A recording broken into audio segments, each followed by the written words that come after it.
اور شاید میں نے ہی نکاح پڑھایا تھا ان کا, مجھے تبھی انہوں نے کہانی جو سنائی نا, اپنا واقعہ سنایا, تو وہ شاید وہ مجھے یاد پڑتا ہے, میں نے نکاح پڑھایا اسی پہ, میں نے رشتہ کہاں سے ملا, تو پھر انہوں نے بتایا کہ ایسے سیٹ ہوئے تھے. تو جب ایک واقعہ تو میرے سامنے آ گیا, میرے سامنے 100 واقعے کسی علاقے میں ہوتے ہیں نا, تو ایک میرے سامنے آتا ہے, سمجھ رہے. خیر, تو اسلام نے کتنا سادہ سا حکم دیا, بھائی یوں کرو, یوں دفناؤ, دعا مانگو. اب یہ جو ہمارے بارے میں ہم لوگ کہتے ہیں وہابڑے, مر گیا مردود, نہ فاتحہ نہ درود, ان کیا تو مردہ بھی بڑے آرام سے چلا جاتا ہے, کچھ بھی نہیں ہوتا, کوئی کچھ بھی نہیں ہوتا. بھائی ایسا ہی ہے اسلام, یہی ہے. عربی سعودی عرب میں جاؤ, عربوں میں بعض کوالٹیز بہت خاندانی ہیں, بہت ان میں اسلام کی کچھ چیزیں ایسی عربوں میں باقی رہ گئی ہیں جو بڑی خاندانی ہیں. ان میں ایک یہ بھی ہے کہ میت پہ اچھل کود نہیں کرتے, وہ چیخ و پکار نہیں کرتے, صبر, ما قدر اللہ, جو مقدر تھا ہو گیا, بس بڑے سے بڑے غم میں.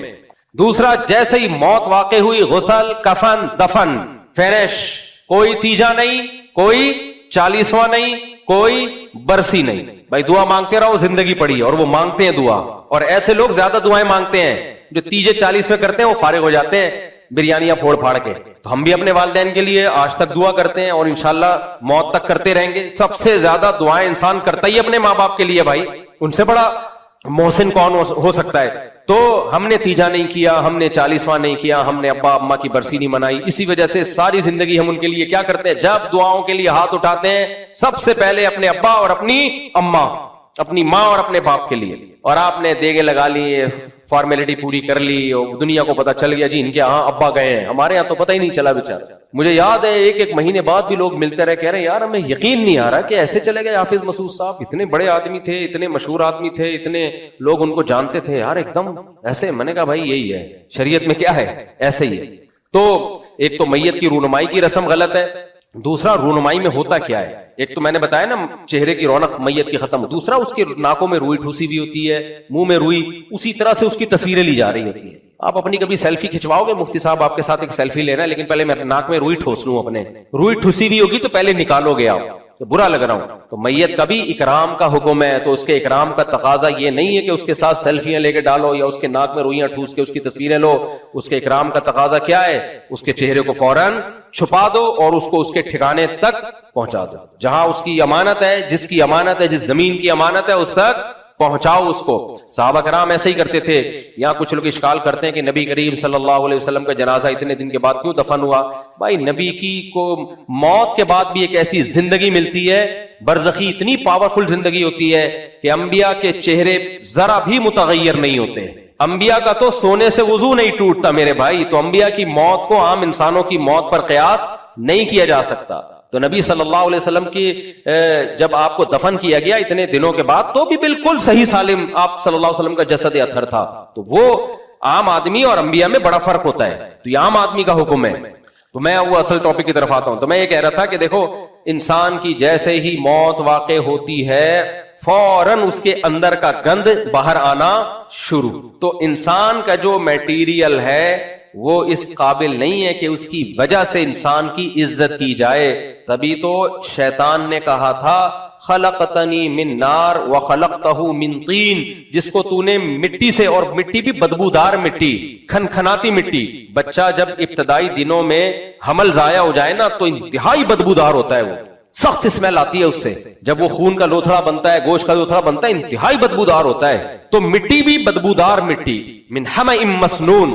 تو شیطان نے اعتراض انسان کے میٹیریل پہ کیا, جس میٹیریل سے اس میں جو مال ڈالا گیا ہے وہ تو گارا ہے, وہ تو مٹی ہے, تو مجھے تو نے آگ سے بنایا, میں کیوں اس کو سردہ کروں.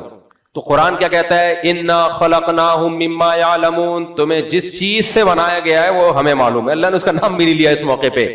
تو کیا مطلب, تمہارا میٹیریل اس قابل نہیں ہے کہ تمہاری عزت کی جائے اور تمہیں جنت میں داخل کر دیا جائے, کہ تم بڑے مشک اور عنبر کے ٹیلوں سے بنایا گیا تھا, اور آپ کا نام کیا ہے, عبد الاحد نام ہے نا, عبد الاحد بھائی سے وہ خس کی خوشبو لے کر اس میں ملایا گیا, پھر اس سے انسان کو بنا کے اس میں آنکھیں, سونے کی آنکھیں فٹ کی گئیں, اور ناک چاندی کی لگائی گئی, اور کان جو تھے اس میں وہ مشک و عنبر کے بنائے گئے. اور جب انسان جو ہے کان سے میل نکالتا ہے تو چاندی کے ٹکڑے نکلتے ہیں, اور منہ سے جب تھوکتا ہے تو شہد کی نہریں نکلنا شروع ہو جاتی ہے. ایسا کچھ بھی نہیں ہے. تو جو ہمارا میٹیریل کسی کام کا نہیں ہے, تو فضیلت کے لیے اور جنت کے لیے عمل کے علاوہ اب ہمارے پاس کوئی آپشن نہیں. یہ بالکل ایسے ہی ہے جیسے ہم کہتے ہیں نا بھائی تیری شکل تو اچھی ہے نہیں, کم از کم بات تو اچھی کر لیا کر. کراچی میں یہ بہت کہا جاتا ہے یار انسان کی شکل اچھی نہ ہو تو کم از کم بات تو اچھی کر لے. شکل کی وجہ سے تو تجھ سے محبت ہو نہیں رہی ہے, بات اچھی کر لیتا تو ہم تجھ سے محبت کر لیتے. نہ شکل اچھی نہ بات اچھی. تو اللہ تعالیٰ بھی یہی انداز ہے کہ تم جس چیز سے بنائے گئے وہ اچھا نہیں ہے. ہمیں تم سے محبت تمہارے میٹیریل کی وجہ سے نہیں ہے. تمہاری باڈی سے اچھے اعمال نکلیں گے تو اچھے بن جاؤ گے, اچھے اعمال نہیں نکلیں گے تو شیطان سے بدتر ہو جاؤ گے تم. تو اس لیے دنیا میں بھی عیش کر رہے ہو اور آخرت میں بھی یہ امیدیں لگا کے بیٹھو کہ ہم سب جنت میں چلے جائیں گے. تو کیا ہے کیا تمہاری باڈی میں کیا قمقمے لگے ہوئے ہیں بھائی؟ کیا ہم کہتے ہیں نا کہ تیرے سرخاب کے پر لگے ہوئے جو میں تجھے اتنا پروٹوکول دوں, بیٹھ جا آرام سے کنارے پہ جا کے. باراتوں میں ایسا ہوتا ہے نا کہ کھانا مجھے نہیں ملا تو کیا کہتے ہیں تیرے سرخاب کے پر لگے ہوئے, آرام سے بیٹھ جائے, جب سب کو ملے گا تجھے بھی مل جائے گا. تو اللہ تعالیٰ بھی کہہ رہے ہیں کہ انا خلقناہم مما یعلمون, ہم نے جس چیز سے تمہیں بنایا ہمیں پتا ہے. یہ تو اوپر ایک تھوڑی سی لیئر چڑھا دی ہے جس سے تم خوبصورت نظر آتے ہو, ورنہ تو سب بہت سے وہ لیئر کے بعد بھی خوبصورت نظر نہیں آتے. اور وہ بھی کہہ رہے ہوتے ہیں ہم کہاں جائیں گے, جنت میں. ہم کہاں جائیں گے یار؟ ایک واقعہ پہ واقعات یاد آتے ہیں, کیا کروں, بیان کر لوں. آپ کو غصہ تو نہیں آ رہا؟ مجھے لگ رہا ہے آپ کا موڈ آف لگ رہا ہے, محسوس ہو رہا ہے مجھے. اچھا خیر, بس چھوڑو یار, وہ واقعہ نہیں سنا رہا, وہ کسی کا نام آ جاتا ہے اس میں. ایک صاحب آئے, وہ تھی نا فنکارہ نہیں ہے رابعہ, ابے رابعہ بصری نہیں ہوئے یار, ایک جس بیچاری نے توبہ طائب کی تھی, رابعہ پیر زادہ ہے یا کچھ, ابے نہیں, ایک ایکٹر ہے, ایکٹریس ہے, بہرحال ایک ایکٹریس ہے غالباً. رابعہ ایک نام کا ایک حصہ مجھے یاد ہے, اگلا حصہ مجھے یاد ہے. تو کوئی خوبصورت اداکارہ ہے. تو ایک دن کیا ہوا, میری ملاقات ہوئی تھی نا لاہور میں, اس نے مجھے شکریہ ادا کرنے کے لیے بلایا تھا کہ آپ نے میرے فیور میں بیان دیا تو اللہ نے مجھے توبہ کی توفیق دی. تو اب وہ تصویر بھی وائرل ہو گئی, میرے ساتھ کچھ لوگ بھی تھے تو ملاقات کی اس نے, تو وہ تصویر وائرل ہوئی. انہی دنوں میں ایک شخص آیا, کسی کا مذاق نہیں اڑا رہا میں, آپ کو کیا پتا کس کی بات ہو رہی ہے, اس لیے کوئی غیبت نہیں ہے. یہ غیبت جب ہوتی ہے جب پتا تو ہو نا کس کی بات ہو رہی ہے. ماشاءاللہ اچھا آدمی تھا, لیکن کنفرم اندھیرے میں نظر نہیں آتا. وہ اگر اندھیرے میں اس کو کھڑا کر دیتے تو وہ بندہ نظر نہیں آتا. اور ڈینٹنگ پینٹنگ کا بھی کافی کام تھا اس میں, ریپیئرنگ. میرا تو مشورہ یہ تھا پورا ریپیئر ہو گئی ہے, لیکن بہرحال اتنا تھا کہ ڈینٹنگ پینٹنگ سے بعض لوگوں کی رائے یہ تھی کہ نہیں سیٹ ہو. میرا خیال یہ تھا کہ اس کو کھول کے دوبارہ جوڑنا پڑے گا, یہ ریپیئرنگ سے ٹھیک ہونے والا نہیں. اب میرا اسٹائل ہے یار اس طرح بات کرنے کا, کیا کروں میں تو آپ کو کہانی بتا رہا ہوں نا, جب تک میں یہ نہیں تڑکا جاؤں گا آپ کو سمجھ میں نہیں آئے گا. اب وہ ایڈمن کو ہمارے عثمان کو تنگ کر رہا ہے, بار بار مفتی صاحب سے ملنا ہے, بہت ضروری کام ہے. ایک دفعہ دو دفعہ میں نے کہا میرے یہ کہ اسکیجول ہوتا ہے تو میں لوگوں کو کہتا ہوں کہ اگلی دفعہ میں کچھ جیسے ٹائم دیتا ہوں نا ملاقات کا, تو اب اتنے لوگ ہیں تو اب اگلی دفعہ میں, ایسے میں اس کو ٹالتا پھر میں نے کہا اب اس کو ٹائم دے دو یار. تو کام کیا کہہ رہے, بہت ضروری کام ہے, مفتی صاحب سے کہیں بہت ضروری کام ہے. تو میں نے عثمان سے کہا کہ یار آپ اس سے کام کی نوعیت تو پوچھو تو میں اس کو پھر ٹائم دیتا ہوں. تو عثمان نے نوعیت پوچھی, مجھے بتایا کہ وہ کہہ رہا ہے کہ میں نے مفتی صاحب سے کہیں کہ میری اس سے شادی کرا دیں. وہ جو کیا نام تھا, رابعہ کر کے کچھ, رابعہ پیر زادہ ہے پتہ نہیں, لاہور میں ہوتی ہیں. تو یہ آپ سے ایک ریکویسٹ لے کے آیا ہوں, اور اتنے دنوں سے میں اسی سلسلے میں آپ سے ملاقات چاہ رہا, میری بڑی خواہش ہے. تو اس کو کیا کہتا ہے, میں نے کہا تو مجھے بھی پٹوائے گا, کہہ رہے نہیں پیغام بھیج دینا ٹرائی کر کے دیکھنے میں. میں نے کہا اللہ کے بندے, میں نے کہا اب اس کو دوبارہ کھول کے جوڑو عثمان بھائی, اب یہ ریپیئرنگ سے, یہ سافٹ ویئر کا مسئلہ ہے, یہ صرف اوپر کا مٹیریل کا مسئلہ نہیں ہے, انٹیریئر میں بھی کیا ہے. میں نے کہا اس کو بولو خدا کے بندے وہ تجھ سے کیوں شادی کرے گی اللہ کے بندے. تو خیر مجھے نہیں پتا پھر بیچارہ کہاں چلا گیا. ہماری دعا ہے اللہ تعالیٰ اس کی وہاں شادی کرا دے جو اس کے لیے بہتر ہو. لیکن بہرحال پھر میں نے کہا کہ یار یہ ریپیئرنگ کا کیس نہیں ہے, یہ باقاعدہ کھول کے دوبارہ اس کو جوڑنا پڑے گا, اور سافٹ ویئر بھی اس میں دوسرے ڈالنے پڑیں گے, اپ ڈیٹ ہونے سے بھی کام چلے گا. لیکن بہرحال کانفیڈنس کو سلام ہے, کانفیڈنس تو ایک کوالٹی تو ہے نا, کانفیڈنس تو تھا اس کا. خیر اصل میں جب عشق سوار ہو جاتا ہے نا تو پھر انسان پاگل ہو جاتا ہے. اس کو عشق ہو گیا تھا, اصل بات یہ ہے. اور یہ عشق معاشقوں میں یہ نارمل ہے. تو جب عشق ہو جائے نا کسی کا, تو اس لیے تو شریعت نے عورت کو پردہ کرنے کا حکم دیا ہے. بھائی کوئی ٹی وی میں بھی دیکھ دیکھ کے بھی عاشق ہو جاتے ہیں. وہ عاشق ہو گیا, اس کی نیندیں اڑ گئی بیچارے کی, تو اس کو یہ امید ہو گئی کہ شاید ہو جائے. جب عاشق ہوتا ہے نا اس کو امیدیں ہو جاتی ہیں. تو میں نے کہا تو عاشق ہو گیا, مجھے کیوں پٹوا رہا ہے بھائی, اس کو پیغام بھیجوں گا, میرے پاس نمبر بھی تھا ان کا. میں نے کہا پیغام بھیجوں گا, بولیں گے وہ پہلے تو وہ کہے گی مفتی صاحب ڈرامہ کر رہے ہیں میرے ساتھ, مذاق کر رہے ہیں میرے ساتھ. خیر تو تو میں یہ عرض کر رہا تھا بھائی ہم سب چاہے کوئی خوبصورت ہو چاہے بدصورت ہو, یہ تو اللہ نے باریک سی لیئر لگا دی ہے. قرآن کیا کہتا ہے؟ وجوہ یومئذ مسفرہ, بہت سے سیاہ چہرے قیامت کے دن کیا ہوں گے؟ سفید. بہت سے بدصورت قیامت کے دن کیا ہوں گے؟ خوبصورت. کیونکہ قیامت کے دن جو چہرے پہ رونق آئے گی نا وہ سچی مچی کی رونق ہوگی, وہ اعمال کی ہوگی. بہت سے بدصورت لوگ اللہ کی نظر میں بہت خوبصورت ہوتے ہیں, بہت سے خوبصورت لوگ اللہ کی نظر میں بہت بدصورت ہوتے ہیں. تو اس لیے قرآن نے کہا کہ ہم نے تمہیں جس میٹیریل سے بنایا ہے وہ ہمیں معلوم ہے, یہ اس قابل نہیں ہے. تبھی شیطان نے اعتراض کیا تھا کہ میں کیوں اس کو سجدہ کروں, تو وجہ اس کی یہی تھی بھائی یہ اعمال, یہ کیا کرے گا؟ ایسے اعمال کرے گا کہ دنیا رش کرے گی اس کے اوپر.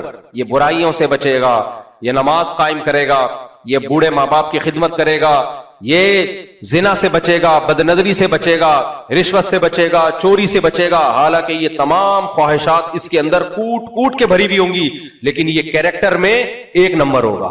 ایک نمبر کردار کا آدمی جتنا مرضی بدصورت ہو, لیکن کیریکٹر اللہ کی نظر میں اس کو اونچا کر دے گا. اور دونوں کتنے خوبصورت ہیں دنیا میں ہم نے دیکھے ہیں, بد کردار ہوتے ہیں بس, اور جھوٹ بولتے ہیں اور دھوکہ دیتے ہیں لوگوں کو, نماز چھوڑتے ہیں, قضا کرتے ہیں نماز, کوئی اہمیت نہیں ان کے, بلکہ نمازوں کا مذاق اڑاتے ہیں.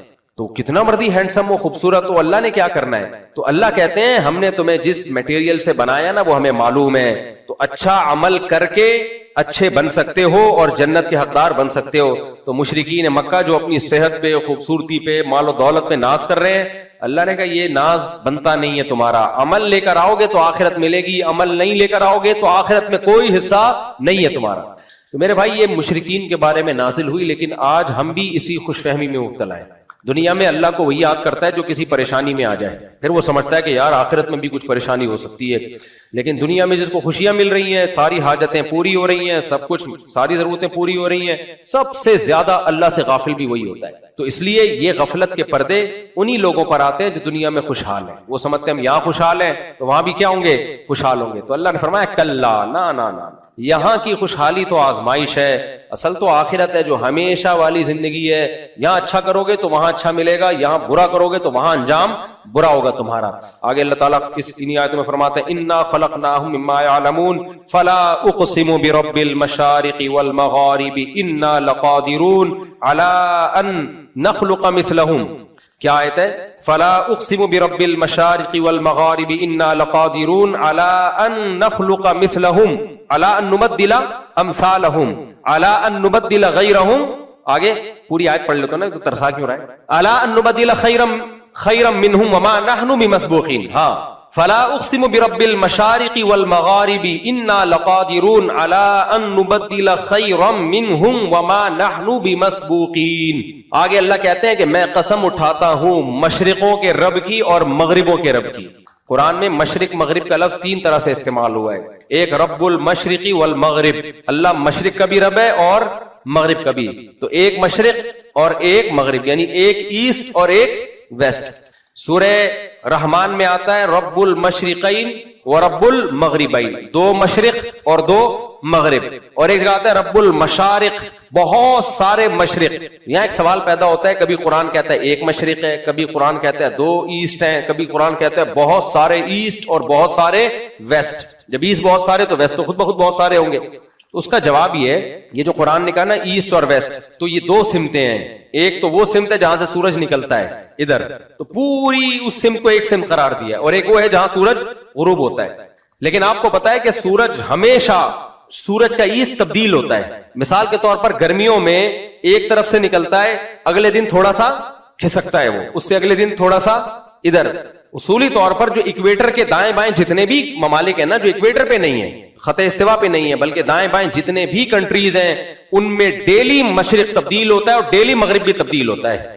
بھائی آپ کھڑے ہو کر کسی دن کراچی میں دیکھ لیں, سورج یہاں سے نکلا ہے نا, تو ایک لائن کھینچ لیں, اگلے دن تھوڑا سا ادھر کو ہوگا, وہ اس سے اگلے دن تھوڑا سا ادھر کو ہوگا, پھر اگلے دن تھوڑا سا ادھر کو. تو 365 دنوں میں یوں جائے گا اور پھر یوں واپس آ جائے گا. تو یہ جو روزانہ تھوڑا تھوڑا ایسٹ چینج ہو رہا ہے, تو یہ بہت سارے مشرق ہیں. تو اس لیے اللہ نے ان کو کیا کہا؟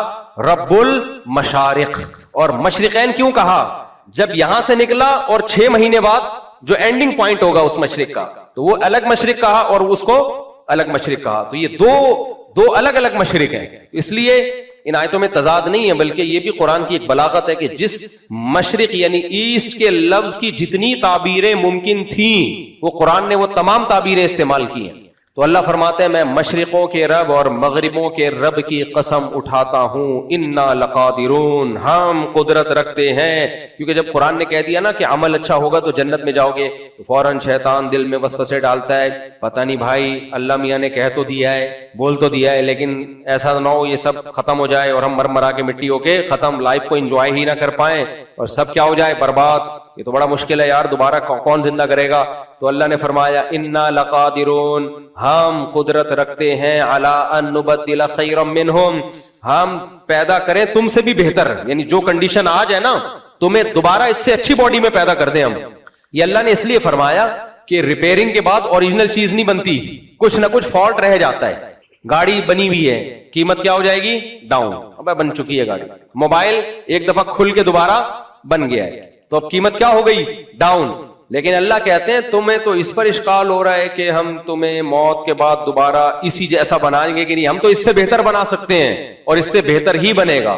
حدیث میں آتا ہے کہ انسان کے قد اونچے اونچے ہوں گے اور ایسا جسم ہوگا ہمیشہ زندہ رہنے والا، اور آدم علیہ السلام کے قد پہ ہوں گے انسانوں کے قد. اتنے سے نہیں پیدا ہوں گے جتنے اب مارکیٹ میں آ رہے ہیں. جب ہم دوبارہ بنیں گے نا تو ہماری باڈی بہت بڑی ہوگی اور جوان ہوں گے سب کے سب. غیر مختون، جیسے ماں کے پیٹ سے پیدا ہوئے تھے نا اس کو ختنے نہیں تھی، بعد میں جو ڈینٹنگ پینٹنگ کا کام ہوا ہے نا یہ سب ختم، جو اوریجنل جو انسان کی شیپ تھی وہ ملے گی انسان کو. تو اللہ فرماتے ہیں انا لقادرون علی ان نبدل خیرا منہم وما نحن بمسبوقین، ہمیں اس کام میں کوئی ہرا نہیں سکتا، کوئی عاجز نہیں کر سکتا کہ میں دوبارہ پیدا کرنا چاہوں اور کوئی طاقت مجھے روک دے. کیونکہ انسان کو بار بار یہی وسوسے آتے ہیں، کیسے کیسے کیسے، ہاؤ از اٹ پاسبل، یہ کیسے ممکن ہے بھائی. تو اللہ کہتے ہیں خدا کے لیے کیوں ممکن نہیں. الا ان نبدل خیرا منہم وما نحن بمسبوقین فذرہم یخوضوا ویلعبوا حتی یلاقوا یومہم الذی یوعدون. اتنی ساری باتیں کرنے کے بعد سورہ معارج میں کتنی آیتیں آئی ہیں تو اللہ نے نبی کریم صلی اللہ علیہ وسلم کو تسلی دی کہ آپ نے حجت تمام کر دی ہے، آپ نے اللہ کا پیغام پہنچا دیا. ان کو یہ بھی بتا دیا کہ اعمال کی بیس پہ جنت ملے گی، اعمال کی بیس پہ جہنم ملے گی، موت کے بعد دوبارہ زندگی ہوگی، اور اچھے لوگوں کی کیا پہچان ہے وہ بھی آپ نے بتا دی. آج میں آپ کو عجیب چیز بتاؤں، میں کمنٹ پڑھ رہا تھا، میرے جاپان کے بارے میں نا ایک ویڈیو آئی، مجھے تھوڑا سا پانی پلا دیں سادہ. جاپان کے بارے میں میرا ایک ویڈیو بیان آیا کہ کچھ مسلمان وہاں روڈوں پہ جلوس نکال رہے ہیں اور روڈوں پہ مذہبی ایکٹیویٹیز کر رہے ہیں، جس کی وجہ سے جیپنیز پابندیاں لگا رہے ہیں مذہبی اسکالرز پہ، حتیٰ کہ تبلیغ جماعتوں پہ بھی پابندیاں لگا رہے ہیں. ہمارے دوست ہیں جاپان میں، انہوں نے بتایا کہ بھائی کچھ لوگوں کی وجہ سے تبلیغ کا راستہ بالکل ہی بند ہو رہا ہے. تو میں نے اس پہ بیان کیا، میں نے کہا بھائی جو بھی مسلمان جاپان میں جاتے ہیں اپنی کوئی مذہبی رسومات کرنی ہے انہوں نے تو انڈور کریں نا، روڈ پہ کیوں کر رہے ہو؟ جاپان تو ایک بڑا ڈسپلن اور آرگنائز کنٹری ہے، وہ لوگ یہ چیزیں نہیں برداشت کرتے کہ روڈ بلاک کر دو. ہمارے یہاں والے جا کے وہاں بھی روڈ بلاک ہو رہے ہیں اور نعرے بازی ہو رہی ہے. تو یہ تو جاپانیوں نے احتجاج شروع کر دیا کہ مسجدیں بند کرو. تو کیوں ایسا کام کر رہے ہو؟ اس میں نیچے لوگوں کے کمنٹس بتاتا ہوں آپ کو. یار ایک تو یہ گلاس جو ہے نا اس کا منہ چھوٹا نہیں ہونا چاہیے، یہ عجیب سا مشکل ہو جاتی ہے. الحمدللہ بسم اللہ میں نے پڑھی تھی. تو اس پہ لوگوں کے کمنٹس کیا تھے؟ اچھا ہے پابندیاں لگیں، تبلیغ پہ بھی لگیں، کیونکہ جاپانیوں میں ویسے ہی انسانیت ہے، اتنی صفائی پسند قوم، اتنا ڈسپلن، تو یہاں کے تبلیغ والے جا کے ان کو کیا سمجھائیں گے؟ اور یہ مذہبی اسکالر جاپانیوں کو جا کے باتیں سمجھائیں گے؟ وہ اتنی آرگنائز قوم، پہلے سے اتنی ترقی یافتہ، اتنے نیک شریف شرفا، کوئی چوری نہیں ہے، کرپشن نہیں ہے. میں نے وہ کمنٹ، بہت سارے کمنٹس آئے ہوئے تھے نا دے دنادن. میرا خیال تھا لوگوں کو افسوس ہوگا، ہائے پابندی لگ رہی ہے یہاں، تو پتہ چلا لوگ خوش ہو رہے ہیں. یہ سارے سیکولر لبرل لوگ ہوتے ہیں جو باتیں کر رہے ہوتے ہیں. یہ خوب سمجھ لو، یہ جو میں نے بھی سورہ معارج پڑھی ہے نا، ہمارے ہاں ایک بہت بڑا وہم لوگوں کو یہ ہو گیا ہے کہ اگر ہم انسانوں کی خدمت کرتے ہیں، ہم صاف ستھرے رہتے ہیں تو بس ہم بہت اچھے ہیں. یہ آپ کی بہت بڑی بھول ہے. اچھے ہونے کے علامتوں میں سے چند علامتیں یہ بھی ہیں کہ صاف ستھرا رہنا چاہیے، گندا میلا نہیں رہنا چاہیے، نیٹ کلین ہونا چاہیے، اور وغیرہ وغیرہ وغیرہ. یہ اچھے لوگوں کی علامات ہیں، لیکن یہ کل نہیں ہے. دیکھو ایک آدمی اپنے ابا کو کہتا ہے آپ میرے ابا نہیں ہو، اس کے باپ نے اس کو پالا پوسا بڑا کیا، ماں نے دودھ پلایا، جوان کر دیا. اب یہ ماں سے کہہ رہا ہے تو میری ماں نہیں. اگر ہے بھی تو کیا کرنا ہے تو ہے، کیا کروں میں؟ مرنا ہے مرتی رہے، جینا ہے جیتی رہے. مجھے کچھ بات کی آرڈر دے گی میں نہیں ماروں گا. لیکن وہ صبح روزانہ ڈیٹول سے نہاتا ہے. کیا کرتا ہے؟ ڈیٹول سے نہاتا ہے. لائن میں جب بھی بل جمع کرانے جائے گا ہماری طرح پینڈوؤں کی طرح یہ نہیں کہ دھکے دے دے کے.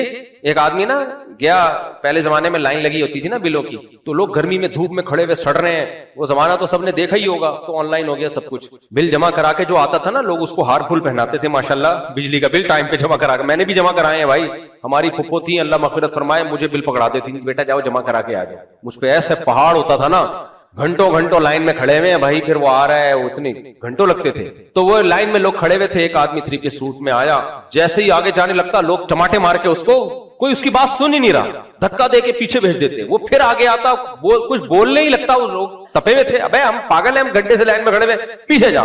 کئی جواب چماٹے لگے نا, پھر اس کی لوگوں نے سنی, کہہ رہا بھائی میں مینیجر ہوں یار, مجھے بینک کھولوں گا تو بل جمع ہوگا نا.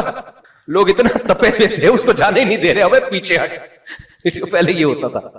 تو کس سلسلے میں یہ میں نے واقعہ سنا ہے, آج میرا دماغ بالکل غیر حاضر ہو رہا ہے. ہاں, تو جاپان کی قوم جو ہے نا وہ کیا ہے, آرگنائز قوم, بالکل اما ابا کو نہیں مان رہی, نہ اما کی بات نہ ابا کی بات.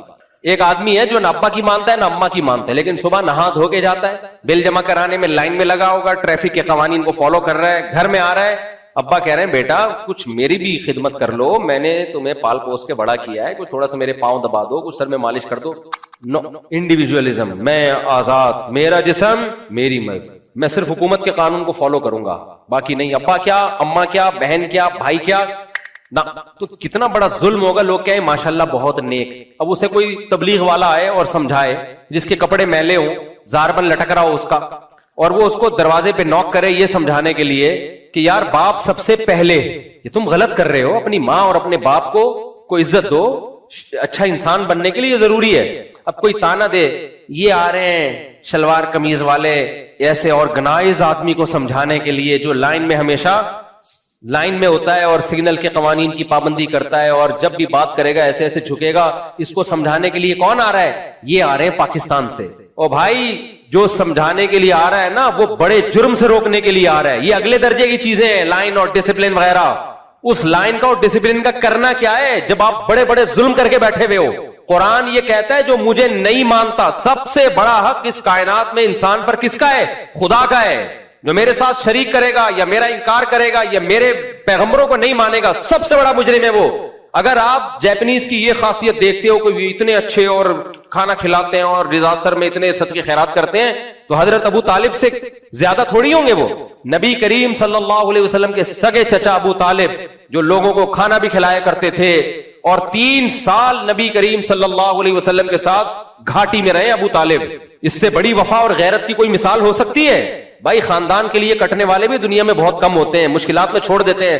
حضرت ابو طالب کے پاس موقع تھا کہ 3 سال اس قحط میں رہنے کے بجائے اپنے بھتیجے کو چھوڑ دیتے اور قریش کا ساتھ دیتے. انہوں نے کہا نہ نہ, خونی رشتوں کو نبھاؤں گا میں. جب ساتھ دینے کا وعدہ کیا ہے تو زبان کے پکے تھے ابو طالب.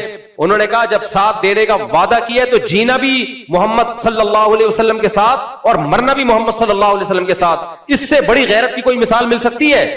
لیکن صحیح مسلم کی حدیث ہے, حضرت عائشہ کو نبی نے کیا فرمایا, ابو طالب کی یہ نیکیاں ان کو آخرت کے عذاب سے نہیں بچا سکتی. کیوں کہ پیغمبر سے زیادہ حق, اپنے بھتیجے سے زیادہ حق کس کا تھا, اللہ کا. خدا کا جس نے بنایا, اللہ کے ساتھ شرک کیا, اللہ کے حق کو ٹھکرایا. اس لیے اسلام ریئلٹی کی بات کرتا ہے. بھائی سب سے پہلے کون تھا؟ سب سے پہلے تو اللہ ہے جس نے آپ کو پانی سے پیدا کیا. جب آپ پیدا ہوئے تو ماں کی چھاتیوں میں دودھ پیدا کیا, پھر آسمان سے بارشیں برسائیں, زمین سے تناور درخت پیدا کیے اور نہریں جاری کر دی, کھلایا پلایا. جب بلوغت کی دہلیز پہ قدم رکھا, اللہ نے نکاح کے لیے بیوی دی, اس سے اپنی خواہش پوری ہوئی, اس سے اولاد ہوئی. یہ ساری کی ساری نعمتیں یہ کس کی برکت سے ملی ہیں, کس نے دی ہیں, خدا نے دی ہیں. تو نبی نے فرمایا کہ انہوں نے اللہ کو یاد نہیں کیا, اور یہ نہیں کہا لا تخزنی یوم یبعثون, کہ اللہ قیامت کے دن مجھے رسوا مت کرنا. قیامت کا اس طرح سے ایمان نہیں تھا جس طرح اللہ نے ایمان رکھنے کا حکم دیا. تو اسلام نے بہت کلیئر کٹ بات کر دی ہے بھائی کہ سب سے بڑا محسن کون ہے, اللہ ہے. تو اس لیے یہ کافی نہیں ہے نجات کے لیے کہ آپ کے سڑکیں صاف ستھری ہوں اور آپ کے ملک میں امن ہو اور آپ رشوت نہ لیتے ہوں اور آپ نائس ٹو میٹ یو سے بات کرتے ہو. اللہ پھر بھی قیامت کے دن فرشتوں سے چپیڑے لگوائے گا. سمجھ رہے ہو؟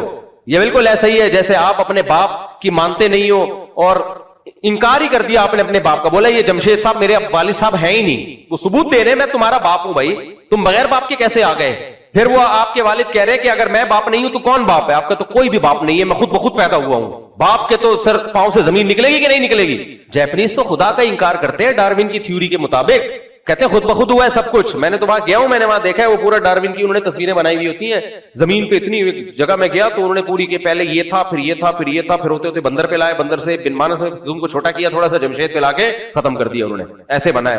خدا کو بہت غصہ آتا ہے بھائی. اللہ کہتا ہے واہ واہ واہ واہ واہ، ایسے بنا دیا. تم روبوٹ بناتے ہو، وہ اس طرح نہیں بنتا جو بے جان ہوتا ہے، اور جاندار انسان ایسے خود بخود بن گیا. تو آپ اپنے والد کا انکار تو کر کے دیکھو، اور انکار اس بیس پہ کرو کہ میں خود بخود آیا ہوں. باپ کہے گا بیٹا کوئی خود بخود نہیں آتا، ماں ہوتی ہے، باپ ہوتا ہے، پھر آتے ہیں. اور نادرا کے کاغذ دکھائے میں تمہارا باپ ہوں، ڈی این اے کروا کے ثابت کر دیا تمہارا باپ ہوں، آپ کو نہیں مانتا. اور پھر آپ کہہ رہے ہو کہ میں اچھا انسان ہوں کیونکہ میں صبح صبح روزانہ نہاتا ہوں، میرے جسم سے بدبو نہیں آتی، میں جب لوگوں سے بات کرتا ہوں اچھے اخلاق سے بات کرتا ہوں. تو باپ کہے گا بے وقوف کسی اور کو بنانا، میں تجھے اپنی جائیداد سے محروم کروں گا، تجھے وراثت سے محروم کروں گا. وراثت کھانے کے لیے آ جائے گا کہ یہ میرے باپ تھے، گھر سے نکال دوں گا میں تجھے، ٹھڈا مار کے نکالے گا وہ. پھر یہ لارے رپے نا کہ ڈسپلن، آرگنائزیشن اور اخلاق اور ملکی قوانین کو فالو اور ٹائم پہ ٹیکس دینا. باپ ان سے متاثر بولو نہیں ہو. بولا یہ منجن بیٹا کسی اور کے سامنے جا کے بیچنا، یہی کہے گا نا باپ. ماں بھی یہی کہے گی بیٹا منجن کسی اور کے سامنے بیچنا. خدا کافر کو قیامت کے دن نہیں بخشے گا، چاہے ہم اس کی تعریف میں زمین آسمان کے قلابے ملا دیں. اللہ نے کہہ دیا کہ حتی یلج الجمل فی سم الخیاط، کافر پر میں نے جنت کو ایسے حرام کیا ہے اور جہنم کو ایسے واجب کیا ہے جیسے اونٹ سوئی کے ناکے میں داخل نہیں ہو سکتا. امپاسبل. ایسے ہی کافر جو میرا منکر تھا، میرے پیغمبروں کا منکر تھا، اس کو کسی صورت میں جنت میں داخل نہیں ہو سکتا، کتنے اچھے اعمال کر لے وہ، کیونکہ بہت بڑا جرم کیا بھائی. اللہ کی تو ویلیو ختم ہو گئی ہے دنیا میں. خدا بھی ہے، اس کی کیا اس کے احکامات اس کو تو مانتے ہی نہیں ہے لوگ. اللہ کہیں گے پھر کیا مجھ سے امیدیں لگاتے ہو. اس لیے میرے بھائی یہ جو میں امن و امان ہوتا ہے نا، بعض بڑی طاقتیں جن میں بہت ڈسپلن، امن و امان، تو ہمارا نام نہاد لبرل طبقہ بڑی تعریفیں کرتا ہے، کہہ رہے یہ اسلامی ملکوں کا حال دیکھو، غربت، کرپشن، ٹارگٹ کلنگ، اور وہ دیکھو کیسی ترقی کی ان لوگوں نے، ان کے ملک میں امن دیکھو. اور سڑکیں میں بھی یہ دیکھ کر آتا ہوں، وہ زبردست سڑکیں، گٹر ہی نہیں ہے تو ڈھکن کا تو تصور ہی ختم، زبردست. لیکن ایک بات یاد رکھو، ڈاکو کے گھر میں ہمیشہ امن ہوتا ہے. ڈاکو کا جو اپنا گھر ہے وہ جھونپڑا نہیں ہوتا، وہ شیش محل ہوتا ہے، لگژری. اس میں باتھ روم بڑے، ہمارے جو ہمارا کچن ان کے باتھ روم سے زیادہ گندا ہوتا ہے. وہ میں نے ایک واقعہ سنایا تھا نا، ایک آدمی نے کسی کو رشتے کا انکار کیا، بولا تمہاری جو دکان ہے نا، ہمارے باتھ روم اس سے بڑے ہوتے ہیں. تو خیر، تو وہ جو ڈاکو ہوتے ہیں نا بڑے بڑے، آپ ان کے گھر جا کے دیکھو، جو بڑے بڑے اسمگلر ہیں، بڑے بڑے ڈاکو ہیں، آپ ان کے گھر جا کے دیکھو، ایسے لگژری اور امن، کسی کو اونچی آواز سے بات کرنے کی اجازت نہیں ہے. تو اس سے ظاہر پرست لوگ متاثر ہوتے ہیں، احمق بے وقوف لوگ. سمجھتے ہو؟ اب آپ گئے کسی ان کے گھر میں، وہ جو ہیں ہمارے بڑے ہیں، ان کے گھر آپ گئے، پوری دنیا میں مشہور ہے کہ وہ ماشاءاللہ سب کو پتہ ہی ہے کس کی بات ہو رہی ہے. اب آپ جب ان کے گھر میں گئے تو آپ نے دیکھا بے یار ہم تو سمجھتے تھے یہ چور ہیں، لیکن ان کے گھر میں دیکھو یار سونے کے نلکے لگے ہوئے ہیں، کہیں سے فرش ٹوٹا ہوا نہیں ہے، سیوریج کا اتنا بہترین نظام، واش روم بند ہونے کا کوئی چانس ہی نہیں ہے، اور ملازمین سارے ٹائم پہ آتے ہیں، ٹائم پہ جاتے ہیں، ان کو تنخواہیں بھی ٹائم پہ ملتی ہیں، اور ان کے گھر میں کوئی اونچی آواز سے بات بھی نہیں کر سکتا. ایسا اچھا ماحول، اور لوگ کہتے ہیں یہ ڈاکو ہے. بھائی کیسے بے وقوف لوگ ہیں. اور بھائی ڈاکو ہے تبھی تو اس نے سب کو لوٹ لاٹ کے اپنا گھر بڑا ٹائٹ خاندانی قسم کا بنا لیا ہے. نہیں ہے میرا خیال ہے بات. پوری دنیا میں ابھی غزہ میں جو کچھ ہو رہا ہے، آپ اتنے نیک ہو تو روک لو نا آپ اسرائیل کو. ساری دنیا نہیں دیکھ رہی کہ بھوک سے بچے مر رہے ہیں؟ کوئی ہے رونے والا؟ ان بڑی قوت بڑی طاقتوں میں کوئی ہے ان پہ رونے والا؟ تقریریں کروا لو آپ ان سے، nice to meet you, thank you thank you. ابے کیا وہ انسان کے بچے نہیں ہیں جو؟ خدا کی قسم میں نے تو وہ ویڈیو دیکھنا چھوڑ دی ہے، آدمی کی نیندیں اڑ جاتی ہیں، نیندیں اڑ جاتی ہیں انسان کی. ڈپریشن میں جا رہے ہیں لوگ، وہ جو بچوں کی بھوک سے مرنے کی ویڈیوز آ رہی ہیں. تو یہ کون ہے اس کا ذمہ دار؟ یہ اسلامی ملکوں نے کیا ہے یا ان بڑی طاقتوں نے کیا یہ حال؟ یہ بڑی طاقتوں نے کیا، اور چپ بیٹھے ہوئے ہیں، چپ بیٹھے ہوئے ہونے دے رہے ہیں. سب کو پتا ہے ناجائز قبضہ ہے. یونائٹڈ نیشن کی درجنوں قراردادوں کو اسرائیل ان کی دھجیاں اڑا چکا ہے. سب کو پتا ہے کہ حرام اور ناجائز قبضہ ہے. بولے نا اگر بہت اچھے ہیں تو صرف دو چار بیان داغ دیتے ہیں. ابے بھائی وہ ویسی مدد کرو جیسی یوکرائن کی مدد کر رہے ہو تم سب مل کے. رشیا چھوٹے سے ملک یوکرائن کا کچھ نہیں بگاڑ پا رہا. کیوں نہیں بگاڑ؟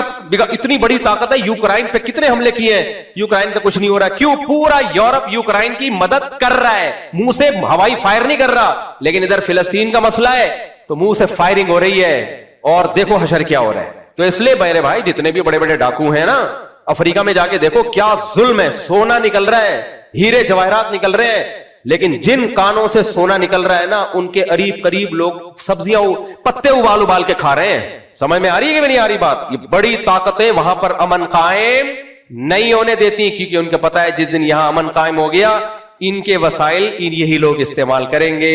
نہ ہم بڑے ڈاکو ہیں, ہم نے اپنے ملک میں بدامنی نہیں پھیلانی, تاکہ مفتی طارق مسعود جب آئیں بولے نائس ٹو میٹ یو, کیا خوبصورت.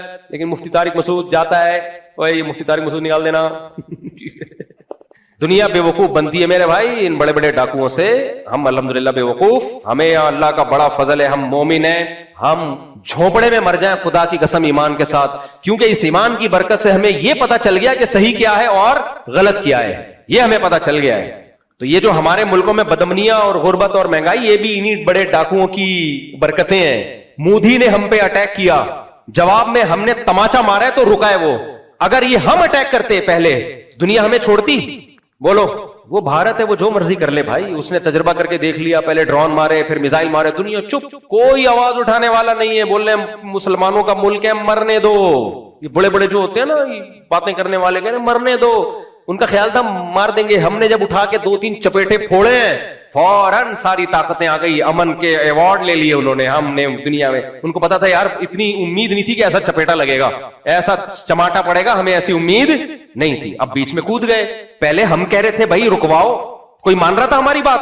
تو یہ میرے بھائی, یہ سڑکیں وڑکیں گٹر کے ڈھکن دیکھ کے ان ملکوں کے, اور خوبصورت لائٹیں اور اتنا امن اور ڈسپلین, اور وہاں پہ جو ہے بوڑھوں کی کیئر, ٹھیک ہے نا, کچھ تو ڈرامے ہیں. ایک ملک میں گیا, وہاں ایک آدمی کو ذرا سا کچھ ہوا, ذرا سا ہوا, فائر بریگیڈ بھی, پولیس موبائل بھی اور ایمبولینس, تینوں ایک دم. میں نے کہا بندہ کو کچھ ہوا نہیں ہے, اور انہوں نے کہا کہ یہ تینوں اس لیے آئے ہیں کہ پھر یہ حکومت سے پیسے لیں گے. ابھی یہ کیا میں ڈیٹیل میں جاؤں, خیر. تو اس لیے اللہ کی نظر میں میرے بھائی اچھائی اور برائی کا کرائیٹیریا تھوڑا ڈیفرنٹ ہے.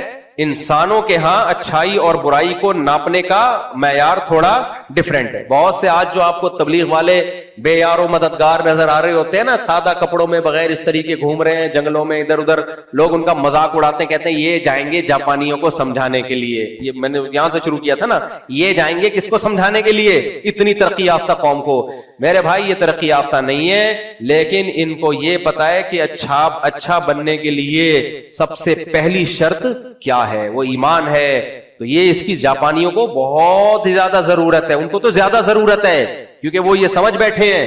اچھا جاپان جو اب اتنا نیک بنا ہوا ہے, ایٹم بم جاپان پہ کس نے مارا تھا؟ مسلمانوں نے مارا تھا, امریکہ نے مارا تھا. اور مارا کیوں تھا؟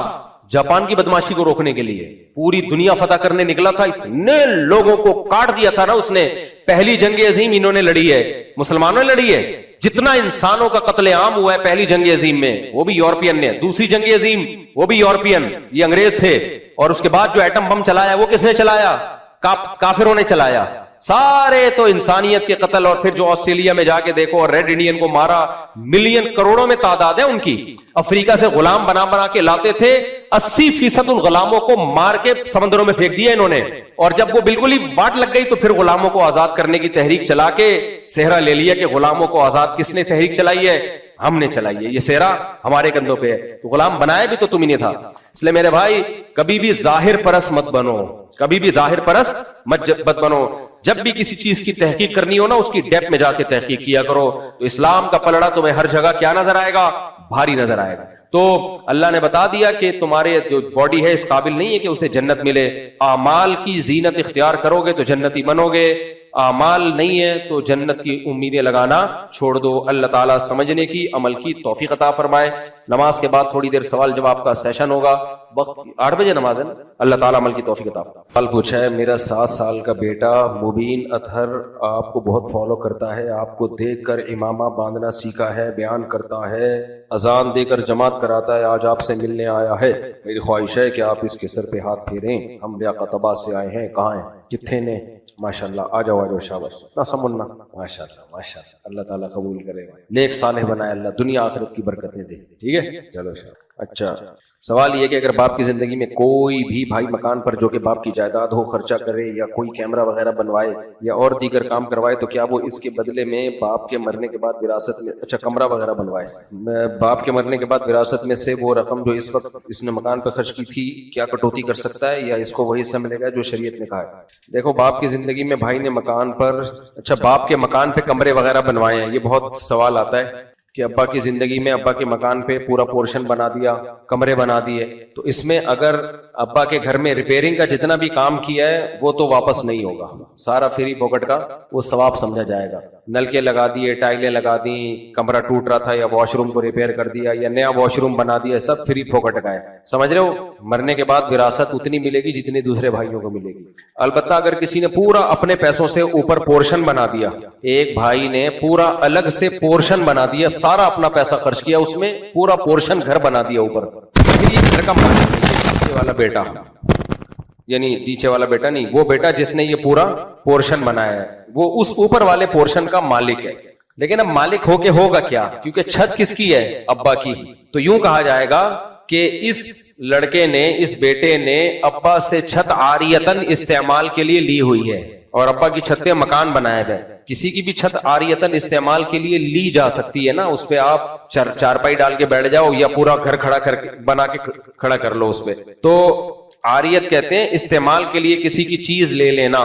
جیسے لوگ ایک دوسرے کی بائک لے جاتے ہیں کہ یار مجھے ذرا بائک دے دے, میں دہی لینے جا رہا ہوں, یار ذرا جو ہے ایک دن کے لیے اپنا کمرہ دے دے رہنے کے لیے, فری میں جو چیز دی جاتی ہے نا, فری میں, کوئی رینٹ کے بغیر, تو جب چاہو واپس لے لو, آپ کو یہ اختیار ہوتا ہے, جب چاہو وہ واپس لے لو. حتیٰ کہ اگر اس میں کوئی ایگریمنٹ ہو تو وہ بھی شرن کا لغم ہے. مثال کے طور پر آپ نے کسی سے بائک لی کہ یار مجھے 1 مہینے کے لیے اپنی بائک دے دے عاریتن, عاریتن کا مطلب کوئی کرایہ نہیں ہے, بس ہے وہی استعمال کے لیے, تو اس نے کہا ٹھیک ہے 1 مہینے کے لیے لے جاؤ, لیکن اسے اگلے دن خیال آیا کہ یار واپس دے دے, تو اس کو حق ہے واپس لے لے, کیونکہ کوئی معاہدہ تھوڑی ہے, یہ تو ایک تبرع ہے. تبرع کا مطلب ہوتا ہے کہ احسان ہے. تو اب باپ کا گھر تھا نیچے کا, ایک بیٹے نے اوپر گھر بنا لیا, تو یوں کہا جائے گا شرعی طور پر کہ بیٹے نے باپ کی چھت کو بطور عاریت کے استعمال کیا ہے. اور میں نے بتایا جو چیز بطور عاریت کے استعمال ہوتی ہے, تو جس کی چیز استعمال ہو رہی ہے اس کو ہر وقت شریعت نے یہ رائٹ دیا ہے کہ وہ اس کو بولے کہ یہ خالی کرو. تو آپ کسی کے گھر کے اوپر بھی اپنے پیسوں سے پورشن بناتے ہو تو گھر کے مالک کو یہ رائٹ ہر وقت ہوتا ہے کہ وہ آپ کو بولے ہٹا بھی اپنا پورشن, یہ ہر وقت اس کو یہ حق حاصل ہے. اس لیے جب پورشن بنایا کرو تو یہ سوچ سمجھ کے بنایا کرو کہ یہ نیچے والا جس کا گھر ہے اس کو یہ رائٹ ہے کہ وہ اوپر والے کو بولے کہ یہ خالی کر دو, یہ ہٹا بھی اپنا سارا ملبہ ہٹاؤ, یہاں سے لے کے جاؤ اس کو. جو نیچے کا مالک ہے بشرطے کی ملکیت پہلے ہو اور گھر پھر آپ نے بعد میں بنایا ہو, تو اس کو یہ رائٹ حق حاصل ہے کیونکہ اس کی چھت استعمال ہو رہی ہے. اب باپ کا جب انتقال ہو گیا تو اب سارے شرکا اس کے مالک ہو گئے نیچے کے پورشن کے. تو اب اصل مسئلہ تو یہی ہے کہ نیچے کے شرکا بولیں, ان کو یہ شریعت نے حق دیا ہے, وہ بولیں کہ بھائی یا تو تم یہ خالی کرو, یہ ملبہ اٹھا کے لے جاؤ سارا توڑ تاڑ کے, ہمیں ہماری چھت خالی چاہیے. تو اصل مسئلہ تو یہی ہے. لیکن چونکہ اس میں اوپر والے کا نقصان بہت ہوتا ہے, بعض چیزیں قانونی تو ہوتی ہیں, شرعاً جائز بھی ہوتی ہیں, لیکن مشورہ نہیں دیا جاتا اس کا. تو اب ہم فتویٰ جب اس کا لکھتے ہیں تو یہ لکھتے ہیں کہ سب شرکا کو یہ حق حاصل ہے کہ وہ یہ بولے کہ بھائی سے کہ تم یہ گھر تم خالی کرو, ہم یہ وراثت میں تقسیم نہیں کریں گے, ملبہ توڑ کے لے جاؤ, یا ملبے کی قیمت ہم سے لے لو اور یہ پورشن اب ہمارا ہو گیا. گھر کی قیمت نہیں بلکہ کس کی قیمت, ملبے کی قیمت, کیونکہ تم بھی ملبہ توڑ کے جاؤ گے تو ملبہ بکے گا نا, تمہارا ملبہ ہی بنتا ہے اب, تو ہم سے ملبے کی قیمت لے لو اور یہ گھر ہماری ملکیت میں دے دو. لیکن چونکہ اس میں نقصان بہت ہے اوپر والے کا جس نے پورا پورشن بنایا ہے, تو ہم جب فتویٰ لکھتے ہیں تو اس میں لکھتے ہیں کہ اصل تو یہی ہے.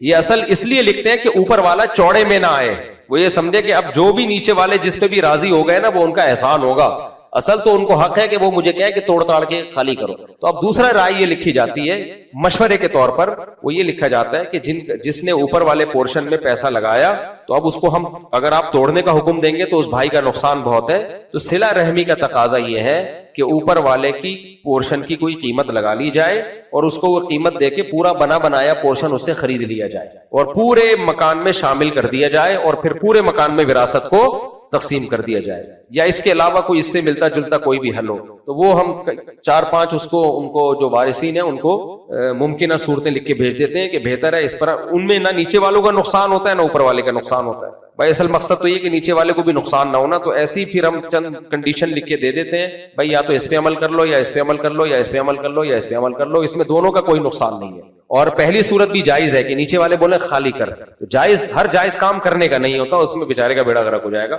لیکن یہ لکھا اس لیے جاتا ہے کہ اس کو پتا چل جائے کہ اصل تو یہی ہے, لہذا وہ سلو پہ آسانی سے آمادہ ہو جائے گا کہ میرا گھر اگر بچ رہا ہے اور مجھے اس کی قیمت مل رہی ہے تو چپ چاپ کر کے لے لو, ورنہ وہ بڑی بڑی قیمتیں لگا رہا ہوتا ہے. میرے تو 6 کروڑ لگ گئے, میرے تو 6 کروڑ لگ گئے, میں تو 7 کروڑ سے کم نہیں لوں گا. تو ایسے بدماش کو بتایا جائے گا بھائی تیرا حق تو ملبے میں ہے, کسی اور کی زمین پہ چھت پہ تو نے گھر بنایا ہوا ہے, جس کی چھت ہے اس کو یہ حق حاصل ہے, توڑ تاڑ کے لے جا. تو پھر وہ انسان کا بچہ بنتا ہے, بولتا ہے جتنے مل رہے ہیں اتنا لے لو. یہ ہو گیا میرے بوئی. اس لیے اوپر والے پورشن میں گھر بنانے سے پہلے نا کسی مفتی سے مشورہ لے لیا کرو. لوگ دنادن خرچ کر رہے ہوتے ہیں, بعد میں جب مسئلہ آتا ہے تو آنکھوں کے سامنے اندھیرا آنے لگتا ہے. تو جب تم کسی کی زمین پہ گھر, یہ لوگوں کی زمینوں پہ بھی لوگ گھر بنا رہے ہوتے ہیں. زمین جناب بڑے بھائی کی ہے, چھوٹے بھائی نے گھر بنا دیا اس میں. اب بعد میں دماغ مفتیوں کا بھی کھایا ہوا ہے کہ وراثت کیسے تقسیم ہوگی.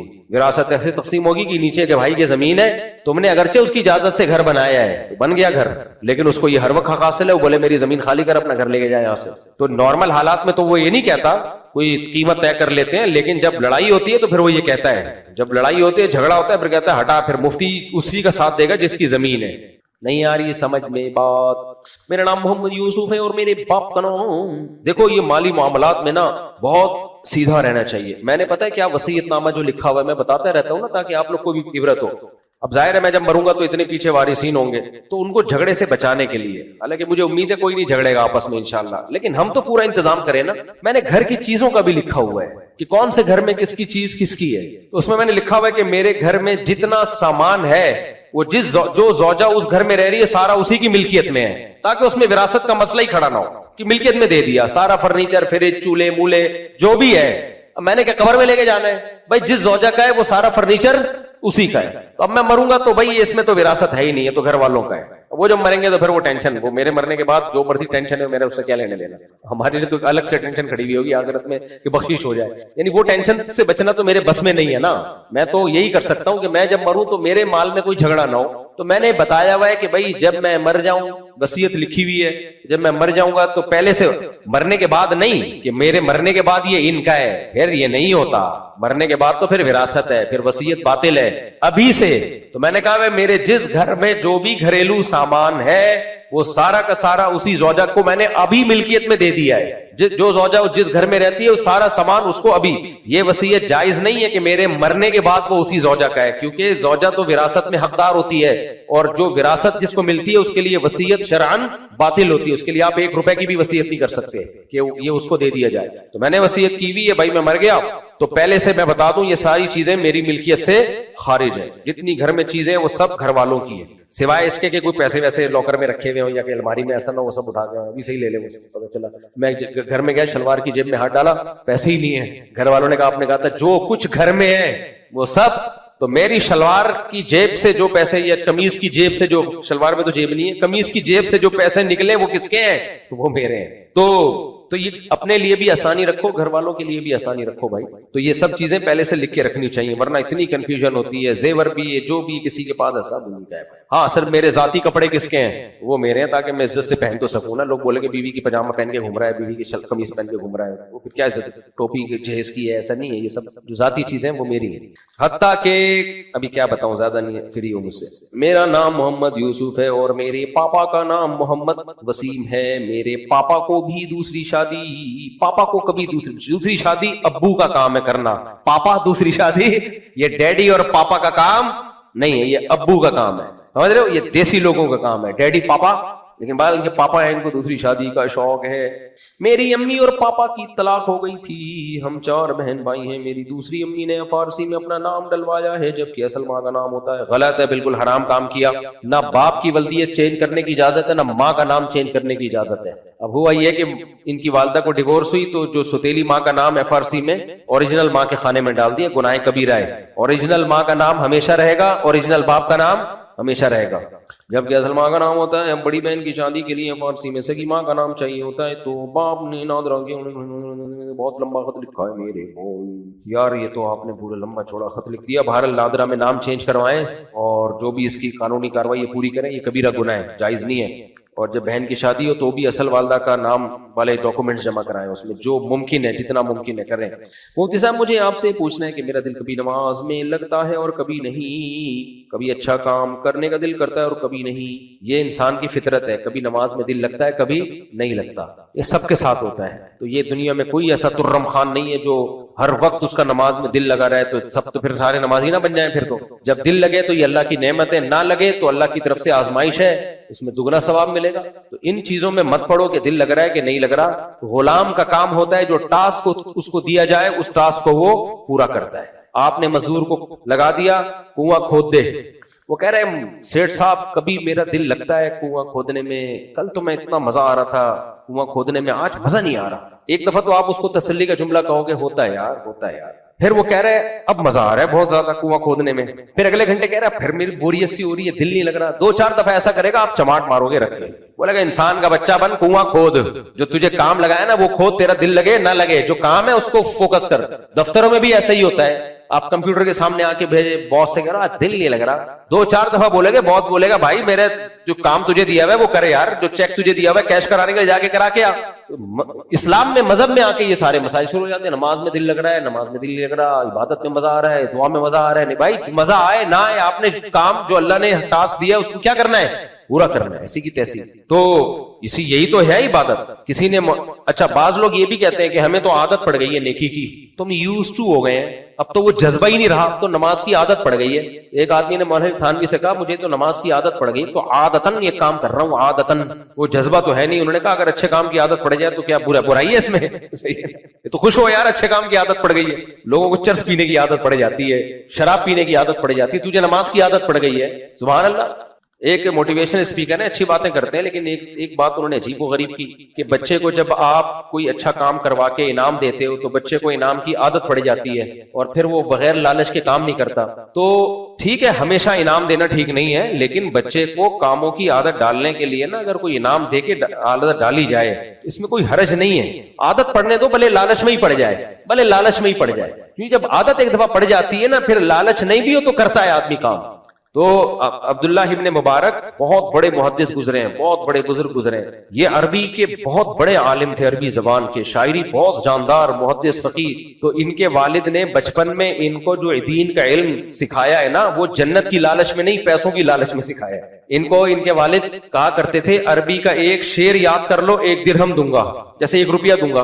کہتے تھے میں لالچ میں ایک شعر یاد کرتا تھا 1 روپیہ ملتا تھا، ایسے پیسوں کی لالچ میں کہتے ہیں میں نے اتنی شاعری عربی کی یاد ہو گئی کہ خود شاعر بن گئے، عربی زبان کے ماسٹر بن گئے۔ پہلے زمانے میں تو یہ عربی سیکھے بغیر تو کوئی مانتا ہی نہیں تھا نا، تو خود کہا کرتے تھے تعلمنا العلم لغیر اللہ او کما قال، کہ میں نے علم حاصل کیا غیر اللہ کے لیے، دنیا کے لیے، لیکن جب علم آیا تو اس نے میرے دل سے دنیا نکال دی۔ سمجھ میں آ رہی ہے بات؟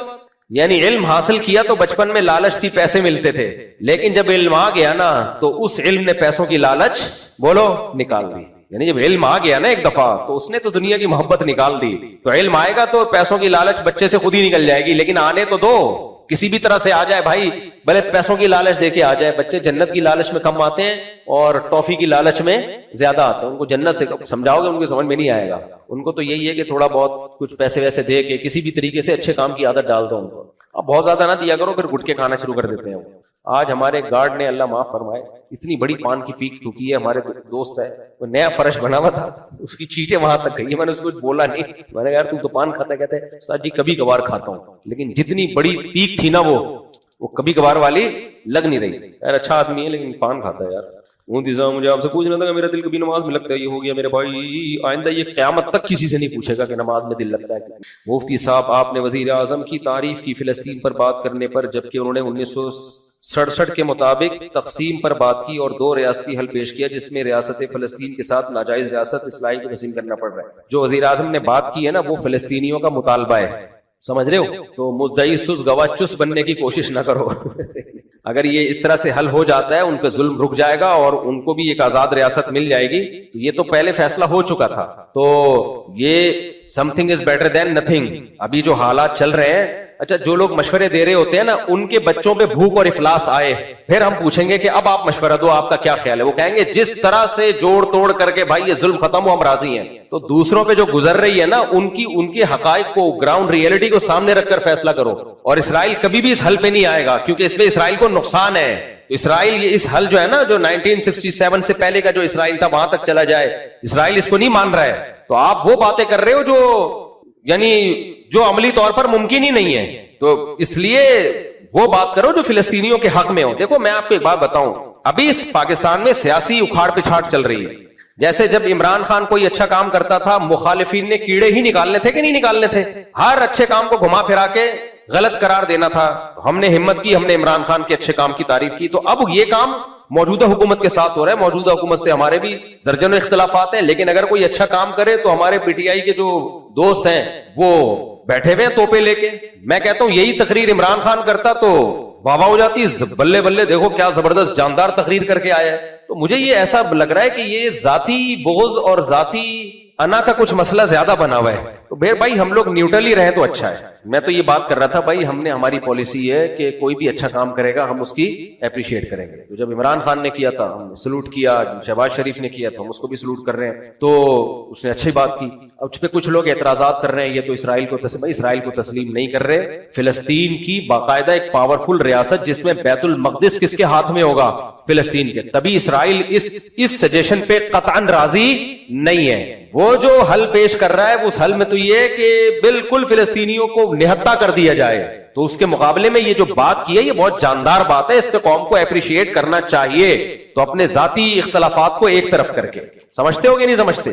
بعض لوگ تو یہاں تک بات کر رہے ہیں کہ یہ اسرائیل کو تسلیم کرنے جا رہے ہیں, اسرائیل کو تسلیم کرنے جا رہے ہیں. ایسا نہیں ہے, پاکستان اسرائیل کو تسلیم کرنے نہیں جا رہا, نہ فوج اسرائیل کو تسلیم کرنے کا کوئی اشارہ دیتی ہے, اور دور دور تک کوئی ارادہ نہیں ہے فوج کا اسرائیل کو تسلیم کرنے. بھائی اسرائیل پاکستان کا اتنا بڑا دشمن ہے ہی اسی لیے. بھارت سے اس نے پاکستان پہ اٹیک کروایا اس لیے کہ اس کو پتا ہے کہ کباب میں جو اس وقت سب سے بڑی ہڈی ہے وہ کون سی ہے؟ وہ پاکستان ہے. اور پاکستان کے سیاستدان نہیں ہے, فوج ہے. اگر سیاستدان ہوتے, فوج نہ ہوتی تو کچھ نہیں کرنا تھا اس نے, کیونکہ پاور سیاستدانوں کے ہاتھ میں نہیں ہوتی, پاور تو فوج کے ہاتھ میں ہوتی ہے. عراق میں فوجی حکومت تھی, اس نے گرائی نا. اب سیاسی حکومت تو بنا دی اس نے. اب عراق کی ساری پالیسیاں اسرائیل کے حق میں بنا رہے ہیں, بناتا رہے. صدام حسین کباب میں ہڈی بنا ہوا تھا ان کے, صحیح ہے نا. تو اس لیے اسرائیل کے لیے جو اس وقت کباب میں ہڈی ہے وہ پاکستان آرمی ہے, کیونکہ آرمی کا, اسرائیلیوں کی بھی ایجنسیاں ہوتی ہیں. اگر آرمی کا تھوڑا سا بھی رجحان ہوتا نا ایجنسیوں, اسرائیلی ایجنسیوں کو پتا ہوتا کہ یہ تسلیم کرنے جا رہے ہیں, پھر انڈیا سے یہ کچھ اٹیک نہیں کرواتے وہ. اس لیے میرے بھائی عمران خان سے آپ محبت کریں, عمران خان کو فیور کریں, 100 دفعہ کریں, لیکن یہ نہیں کہ اوٹ پٹانگ آپ جو بھی حکومت کوئی اچھا مثبت کام کرے تو آپ نے بس اس کے اگینسٹ ہی جانا ہے. ڈالر کو اسٹیبل کر لیا ہے فوج نے, ڈالر کو اسٹیبل کر لیا. جس اسپیڈ سے ڈالر تباہ ہو رہا تھا نا, گر رہا تھا, وہ روکا ہے. اسمگلنگ پہ پابندی لگا کے باقاعدہ فوجیوں کی لڑائی ہوئی ہے بارڈر پہ, جو اسمگلنگ ہو کے جا رہا تھا. فوجی شہید ہوئے اس میں بہت زیادہ. تو یہ فوجی جوانوں نے قربانی دی ہے جو ڈالر کو یہاں لا کے روکا ہے, ورنہ ڈالر بے لگام ہو گیا تھا بالکل. کوڑیوں کے یعنی ہماری کرنسی کوڑیوں کے داموں ہونے والی تھی جو حالات چل رہے تھے. تو اس لیے بھائی کسی کا کلمہ پڑھنے کی ضرورت نہیں ہے. جو اچھی بات کرے اس کو فیور کرو, جو بری بات کرے اس کو کیا کہو, اس کو غلط کہو, بس ختم. یہ پالیسی رکھو. باقی سیاستدانوں میں تو ہر آدمی کا کوئی ہیرو ہوتا ہے, جو ہیرو ہے اس کو ہیرو رہنے دو. اس کو کس نے منع کیا ہے؟ گورنمنٹ کی طرف سے کوئی پابندی تھوڑی ہے. میرے کتنے لوگ ہیں جو میرے بیان سنتے تھے مجھے بار بار کہ آپ نے وزیر اعظم شہباز شریف کی اس مسئلے میں تعریف کر دی ہے تو آپ کا بیان سننا چھوڑ دیا ہم نے, آپ بھی 2 ٹکے کے آدمی نکلے. جب میں عمران خان کی تعریف کرتا تھا تو بہت سے لوگوں نے میرے بیان سننا چھوڑ دیا تھا کہ آپ تو خود یہودی ایجنٹ نکلے. اور اب میں نے میاں شہباز شریف نے جو اچھا کام کیا اس کی تعریف کر دی تو آپ یہودی ایجنٹ نکلے. جو ادھر والے ہیں وہ بھی ہمیں یہودی اور بکاؤ, اور یہ والے بھی بکاؤ. تو 4 آپ جیسے چند لوگ رہ گئے ہیں. ہو سکتا ہے اگلے بیان میں آدھے گھر چلے جائیں. تو نہ اتنی جلدی کسی سے محبت کرو, نہ اتنی ذرا سی باتوں پہ کسی سے بدگمانی کرو. اور علماء کے بارے میں تو ایک بات یاد رکھو, علماء سے آپ دین سیکھنے کے لیے آتے ہو, جائز ناجائز سیکھنے کے لیے آتے ہو. تو میڈیکل سائنس کی وہ کوئی بات کرے, آپ بولتے ہو مفتی صاحب غلط کہہ رہے ہیں. میں اگر بولتا ہوں میڈیکل سائنس یہ کہتی ہے کہ یہ کھانے سے طاقت آتی ہے, آپ بولو مفتی صاحب ہیں, مفتی صاحب نے اس دن جو مسئلہ بتایا تھا نا اوپر والا پورشن بھائی بنائے تو یہ شرعن کیا ہے, یہ ٹھیک ہے. باقی مفتی صاحب نے جو بتایا کہ گوشت کھانے سے مسل بنتے ہیں, جم جانے سے یہ ہوتا ہے, یہ ڈاکٹروں کی فیلڈ ہے, مفتی صاحب سے اس میں غلطی ہوئی ہے. بول دو, کوئی ایسا مسئلہ نہیں. یہ نہیں بولو کہ مفتی صاحب کذاب, دجال, پھینکو, بکاؤ. مفتی صاحب نے جم والوں سے پیسے لیے ہوئے ہیں تاکہ جم کے فضائل سنائیں. مفتی صاحب اس دن کہہ رہے تھے کہ دیسی مرغی کھایا کرو، اصل میں ان کا دیسی مرغی کا بزنس ہے، یہ پھر زیادتی ہو جائے گی. تو اختلاف کر لو، 100 دفعہ کر لو بھائی، ہماری فیلڈ ہی نہیں ہے نا یہ میڈیکل سائنس. اگر بول دوں تو آپ بولو غلط بول دیا، ختم. ہمارے بھی بعض بزرگ ایسے ہیں جنہوں نے کوئی بات کی، ہمارے شیخ حضرت مفتی رشید احمد صاحب، میں ان سے بیعت تھا اور ایسی عقیدت مجھے اب بھی ان سے ہے نا کہ آپ سوچ نہیں سکتے، لیکن وہ میڈیکل سائنس میں ڈاکٹروں کو کہتے تھے یہ الو بنانے کی مشینیں ہیں. اللہ معاف فرمائے. زندگی بھر حضرت نے ایلوپیتھک کوئی دوا نہیں کھائی ہے، زندگی بھر حکیمی دوائیں کھاتے تھے، ہومیوپیتھک اور حکیمی. ایلوپیتھک دوا کے کبھی قریب بھی نہیں پھٹکے وہ. لیکن ہماری رائے یہ ہے کہ یہ ان کی رائے یہ صحیح نہیں تھی، ان سے غلطی ہوئی ہے. اس میں ایلوپیتھک اتنا برا نہیں ہے جتنا ہم اس کو سمجھتے ہیں، بلکہ حکیموں میں فراڈ زیادہ ہے. اور حضرت کی ڈیتھ بھی شوگر سے ہوئی ہے، چیک اپ نہیں کرایا حضرت نے. انہوں نے فرمایا ڈاکٹر کے پاس جانا ہی نہیں ہے، میں گھر میں مروں گا، ہسپتال میں نہیں مروں گا. اور شوگر ہوئی، حضرت مانتے ہی نہیں تھے مجھے شوگر ہے، کیونکہ حکیم آ کے مٹھائیاں کھلا رہے تھے حضرت کو شوگر میں. ہمیں اچھی، میں نے مجھے حکیم کا نام بھی پتا ہے، برفیاں کھلا رہے تھے، حضرت مٹھائی نہیں کھاتے تھے. انہوں نے کہا میں علاج بالمثل کروں گا. علاج بالمثل کا مطلب شوگر ہے تو شوگر سے علاج کروں گا. حضرت مٹھائی نہیں کھا رہے، حضرت کو جلیبیاں کھلا رہے وہ حکیم. تو بھائی بزرگ اپنی جگہ تھے، لیکن ہمارا خیال تھا کہ حضرت کو نہیں تھا، وہ تھے، حضرت کو میڈیکل سائنس پڑھی تھی، حضرت نے ڈاکٹری کتابیں بھی پڑھی تھی، ہومیوپیتھی بھی پڑھی تھی. لیکن کتابیں پڑھنا اور چیز ہوتی ہے، باقاعدہ ڈاکٹر بننا الگ بات. لیکن میں بدگمان نہیں ہوا شیخ و مرشد سے، اب یہ تو جھوٹ بول رہے ہیں معاذ اللہ. نہیں بھائی، وہ انسان ہے یار. جب ہمارے سامنے صحیح مسلم کی ایک حدیث آ گئی کہ پیغمبر صلی اللہ علیہ وسلم نے صحابہ سے کہا کہ نر کھجوروں کو مادہ کھجوروں کے نر کھجوروں کا بھور نہ ملاؤ. صحابہ نے نہیں ملایا، پیداوار کم ہو گئی، کھجوروں کی پیداوار کیا ہو گئی؟ کم. تو صحابہ نے کہا یا رسول اللہ، ہم نے آپ کے مشورے پر عمل کیا، کھجوروں کے بھور، جو نر کھجوروں کا بھور ہم ڈالتے تھے وہ نہیں ڈالا تو پیداوار کم ہوئی. تو آپ نے فرمایا میں تمہاری طرح کا انسان ہوں، میں جب دنیا کے بارے میں تمہیں کوئی حکم دوں تو تم دنیا مجھ سے زیادہ جانتے ہو، جب دین کا حکم دوں تو اس کو فالو کرنا ہے. تو جب پیغمبر صلی اللہ علیہ وسلم نے یہ بتا دیا کہ بھائی دنیا کی چیزوں کو بتانے میں بشر ہوں تو مجھ سے خطا ہو سکتی ہے، تو مفتی اور عالم کون ہوتا ہے جس سے خطا نہیں ہو سکتی؟ اس لیے میں جو آپ لوگ کو ٹوٹکے طبی بتا رہا ہوتا ہوں، لیمن ڈالو اور اس میں اس دن آیا نا میں نے کہ اس میں شہد ملاؤ اور اس میں لیمو نچوڑو اور لیمو کو پانی کے اندر آدھا گھنٹہ ڈال کے رکھو اور اپنے خرچے پہ، گرمی ہے تو ٹھنڈا ٹھنڈا، سردیاں ہیں تو نارمل پی جاؤ، تو ایسا خاندانی صحت ہو جائے گی. تو یہ ٹوٹکا ہے. ہو سکتا ہے کوئی پی کے انتقال کر جائے، سمجھ رہے ہو، یا اس کو ایسیڈیٹی ہو، تیزاب ہو، پتہ چلا وہ السر اس کا کینسر میں تبدیل ہو گیا، کیونکہ لیمن تو السر میں نقصان دیتا ہے. تو ایسے موقع پہ یہ نہیں بولو مفتی صاحب قاتل ہے، جھوٹا ہے، اس کے کسی درس قرآن کی کوئی حیثیت نہیں ہے. دنیا یہی بولے گی بھائی مفتی صاحب نے ایک اپنے تجربہ بتا دیا، آپ ڈاکٹر سے پوچھ لیتے، حکیم سے پوچھ لیتے، اگر وہ بتا دیتا کر لیتے، نہیں کرتے تو مفتی صاحب وہ حکیم تھوڑی ہے. یہی بیلنس بات یہی ہوتی ہے نا، عمل کرنا ہے کر لو، نہیں کرنا ہے نہیں کرو. تو اسی طرح سیاست میں بھی جب میں کوئی بات کر رہا ہوں تو اس میں سیاسی بات ہے بھائی، اس میں ایک رائے ہے، آپ مان لیں مان لو، نہیں ماننا تو اس کا درس قرآن یا فتوے کے غلط ہونے سے تعلق تھوڑی ہے.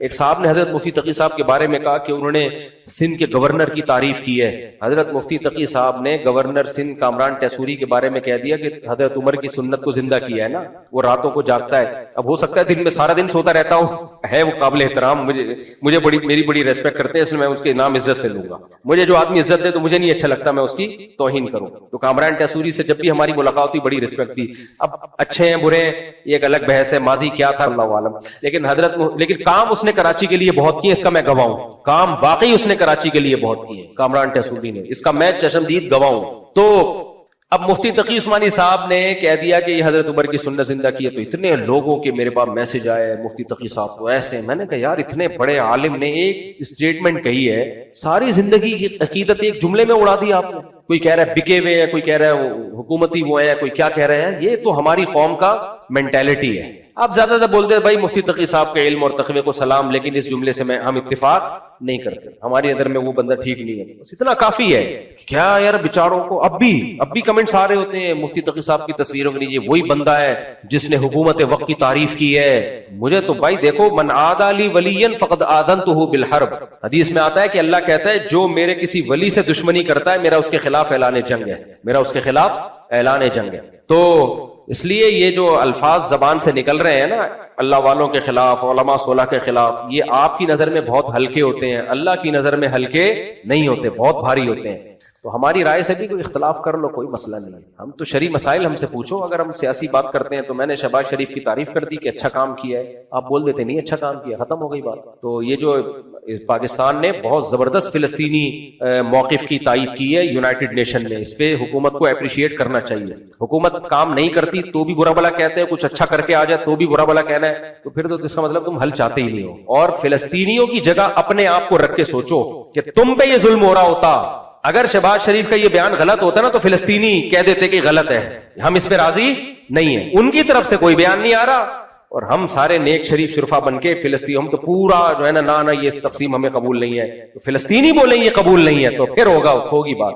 مدعی سست گواہ چست بننے کی کوشش مت کرو. یہ بالکل ایسے ہی ہے، ایران سے ہمارے 100 اختلافات ہیں لیکن ایران نے فلسطینیوں کی مدد کی ہے. اب ہمارے یہاں بہت سے لوگ ایران دشمنی میں کہتے ہیں نہیں یہ نورا کشتی ہے، ایران فلسطینیوں کی مدد نہیں کر رہا، یہ نورا کشتی ہے. ہمارے بہت سے لوگ یہ بات، میں کہتا تھا یہ بات فلسطینیوں کی زبان سے نکلوا دو. فلسطینی کہے کہ یہ ایران 2 نمبری کر رہا ہے، فلسطینی کہے کہ ایران میں جو ہمارے لیڈر کو شہید کیا گیا ہے ایران نے مروایا ہے، وہ تو نہیں کہہ رہے اور آپ کہہ رہے ہو. اس کا مطلب ایران سے جو آپ کی ذاتی دشمنی ہے اس کو آپ کسی اور طریقے سے نکال رہے ہو. تو ایران کوئی شریف شرفا ملک نہیں ہے، میں کوئی ایران کی تعریفیں نہیں کر رہا، بہت سے جرم ایران کے کندھے پہ بھی ہیں لیکن جتنے ہیں اتنے ڈالے جائیں، جو نہیں ہے وہ نہیں. ایران نے فلسطینیوں کی بے تحاشا مدد کی ہے اور اس مدد کے صلے میں ایران کو قربانی دینی پڑی ہے، بھگتنا پڑا ہے. ایران میں میزائل آ کے گرے ہیں، ان کا آرمی کا آفیسر شہید ہوا ہے. تو یہ ساری قربانیاں فلسطینیوں کی مدد کی وجہ سے دی ہے ایران نے، تو اس میں ایران کو اپریشیٹ کرنا بنتا ہے. تو فلسطینی کہہ رہے ہیں کہ ہماری مدد کر رہا ہے اور وہ کہہ رہے ہیں کہ ہم بہت کچھ کر رہا ہے بھی کہ ہر بات یعنی ایسے بتانے کی نہیں ہوتی، تو اس کی سزا بھی ملی ہے ایران کو، واٹ لگا دی ہے ایران کی. لیکن ہمارے یہاں لوگ کہہ رہے ہیں ہمیں نورا کشتی ہے، خود ہی مروایا ہے، پہلے فلسطینیوں کے لیڈر کو بلایا اور خود ہی مروا دیا، خود ہی ہیلی کاپٹر گرا دیا، خود ہی یہ کر دیا. بند کمرے میں بیٹھے ہوئے ہیں، منہ میں پان ہے اور تبصرے ایسے کر رہے ہوتے ہیں جیسے پتہ نہیں ان سے بڑا فنٹر اس کائنات میں کوئی پیدا ہوا نہیں. ان کی سورس آف نالج کیا ہے؟ کوئی سورس آف نالج نہیں ہے. تم کس سے ملے ہو یار؟ تم جا کے کسی فلسطینی سے ملے ہو تم جو تمہیں بتا رہا ہو کہ تو فلسطینی جو ہمارے وزیر اعظم نے جو بات کی ہے فلسطینیوں کا، اس کے خلاف کوئی بیان نہیں آیا، لیکن اسرائیل اس کو کسی قیمت پہ تسلیم نہیں کر رہا ہے کیونکہ اس اسرائیل کو پتا ہے میرا اس میں نقصان ہے. اس لیے یہ اچھا اقدام کیا ہمارے وزیر اعظم کی طرف سے، اچھا اقدام ہوا ہے. باقی جو بھی یہ کہا کرے نا نہیں یہ تو غلط تقسیم ہو رہی ہے، تو ان سے کہو ٹھیک ہے تمہارے بچوں پہ جب یہ ظلم ہونا اور بھوکے شہید ہو رہے ہوں اور یہ قحط زدہ حالت میں وہ مبتلا ہوں، پھر تم کہنا کہ نہیں ہمیں وہ یعنی اتنا ایریا چاہیے جو عملی طور پر جس کا امکان ہی نہیں ہے. جن کے بچے شہید ہو رہے ہوتے ہیں، جو بھوک سے تڑپ کے جانے دے رہے ہیں، ان کی زندگیوں کو سامنے رکھ کر آپ فیصلہ کریں. یہ ایک ایسا ہے کہ ایک جگہ ایک صاحب جو تھے نا، ایک لڑکا تھا نکاح کرنا چاہتا تھا، تو لڑکے کے بھائی نے لڑکی والوں کے سامنے وہ شرطیں بیان کی کہ چھوٹے بھائی کو یقین ہو گیا کہ یہ لڑکی والے یہ شرطیں مانیں گے نہیں. اب وہ کہہ رہا ہے کہ یار اس سے تو میرا رشتہ ہی ختم ہو جائے گا. بڑا بھائی کہہ رہا ہے نہیں میں تجھے مروانا نہیں چاہتا، میں چاہتا ہوں ابھی سے یہ شرطیں لکھوا لوں تاکہ بعد میں تو سکون کی زندگی گزارے. چھوٹا کہہ رہا ہے سکون گیا تیل لینے مجھے یہ لوگ ان شرطیں مانیں گے ہی نہیں، میرے تو یہاں شادی نہیں ہوگی. تو یہ بعض دفعہ ایسا ہوتا ہے، وہ کوئی خیر خواہ بن رہا ہوتا ہے، آپ کو کہہ رہا ہوتا ہے کہ بھائی یہ بہت یعنی اس میں یہ ہے، تو اس کو پتا ہوتا ہے بھائی یہ عمل ہی نہیں ہوگا اس کے اوپر، تو یہ میرے ہاتھ سے یہ جو پیکج ہے نا یہ نکل جائے گا. تو اگر یہ حل ہو جاتا ہے تو فلسطینی سکون میں آ جائیں گے. بیت المقدس کس کے ہاتھ میں چلا جائے گا؟ مسلمانوں کے پاس ہوگا. اصل تو بیت المقدس ہے، وہ لینا ہے ہر قیمت پہ. اس لیے میرا خیال ہے کہ شہباز شریف نے اچھی تقریر کی ہے، تو وہ آپ اختلاف کرو 100 دفعہ، کام خاندانی ہو گیا ہے. الٹرا ساؤنڈ پتہ چلے گا بھائی 2 مہینے کا حمل ہے اور بچہ بالکل معذور ہے اور دل کے بال بھی بند ہوئے ہیں، اور تو جان کا خطرہ ہے. ماں کی بھی تو ضائع کروا سکتے ہیں 2 ماہ کا حمل، ایسی شدید مجبوری میں ضائع کروا سکتے ہیں. 22 ماہ کا تو عاقل بالغ ہو گیا، بڑا ہو گیا اس کا مطلب ہے. اچھا 22 ہفتے 5.5 ماہ کا ہے، پھر ضائع نہیں ہو سکتا حمل.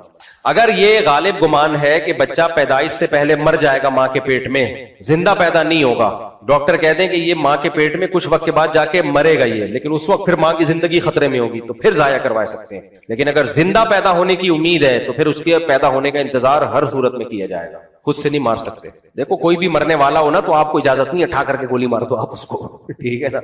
مفتی صاحب میری وائف عالمہ ہے، وجہ تیرا خیر نہیں ہے اور مجھ سے انتہائی بدتمیزی کرتی ہے، بات بات پہ چیزیں اٹھا کے مارتی ہے، ماشاء اللہ.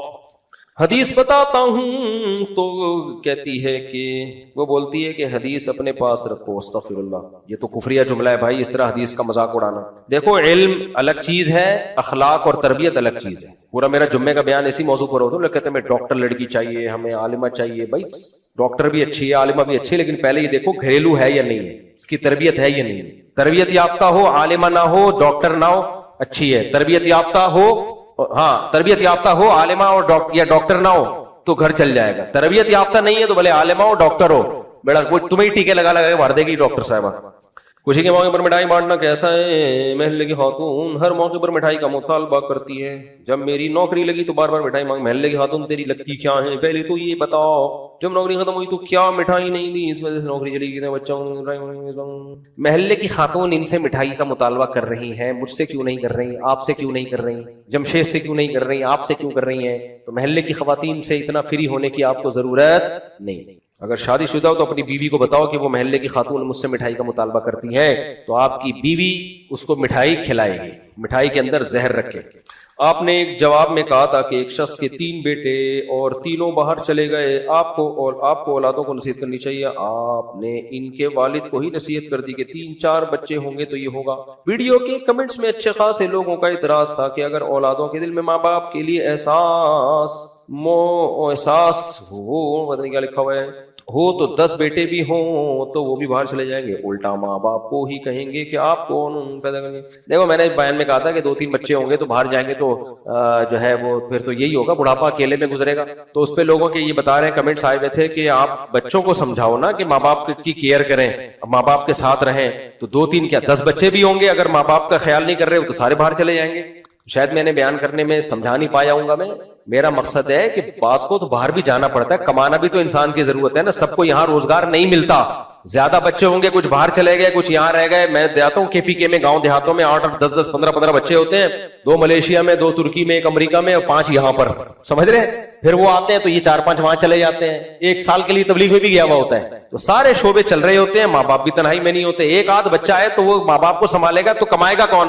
کمائے گا تو یہاں ہر ایک کو روزگار نہیں ملتا، بعض کو باہر جانا پڑتا ہے تو یہ تنہا ہو جاتے ہیں. اس لیے 1-2 بچے جہاں ہوں گے تو یہ مسائل وہاں کھڑے ہوں گے. اس لیے بچے ہول سیل کے حساب سے ہونے چاہیے.